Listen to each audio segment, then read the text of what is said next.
guys. A lot of noise right now. Our next comedian coming to the stage. I saw him for the first time last week. A lot of fun. For Tom Patello.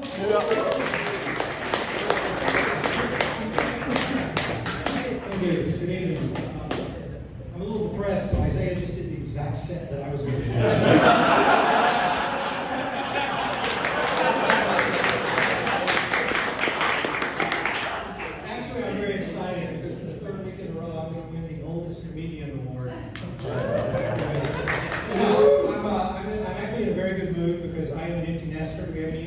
Out there?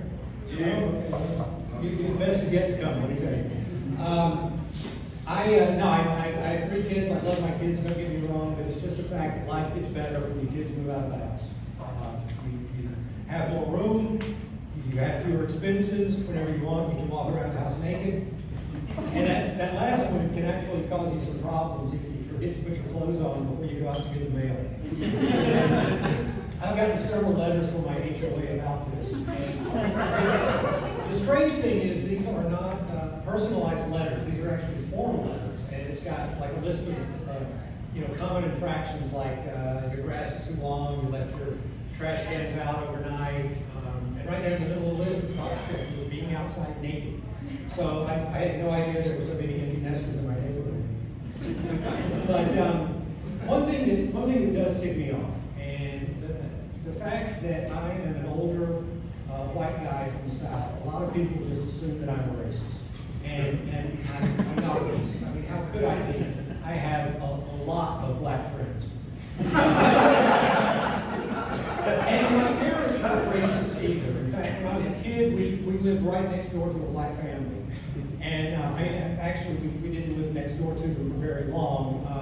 Shortly after they moved in, we moved to a different neighborhood. And I really don't know the reason why.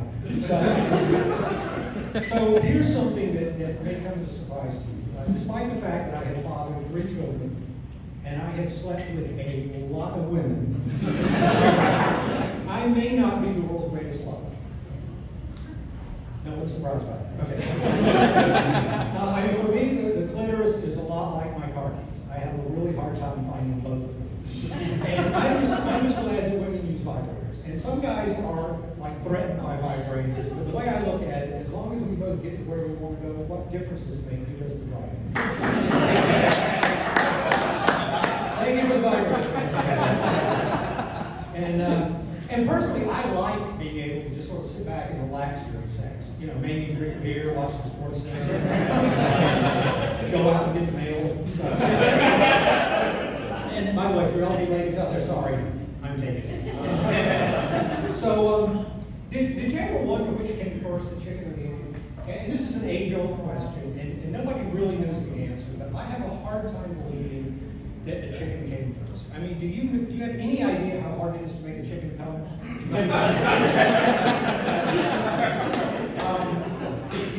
Strangely, I do.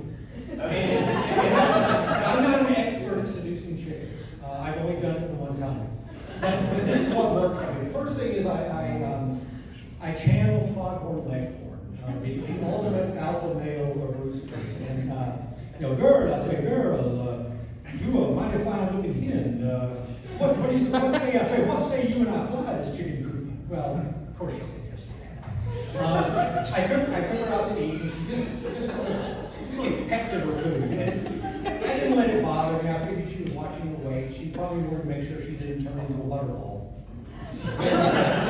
After dinner, I took her back to my place. And this was a little risky because I had a down comforter. And I was worried that some of the feathers might be from someone she knew. And I did not want things between me and the chicken to get weird. I spent the night caressing her breast, stroking her thighs, admiring her drumsticks. It was very romantic. We didn't actually do it until the next morning, right around dawn. Right around sunrise, actually, because I know that's the time the chickens expect cock. And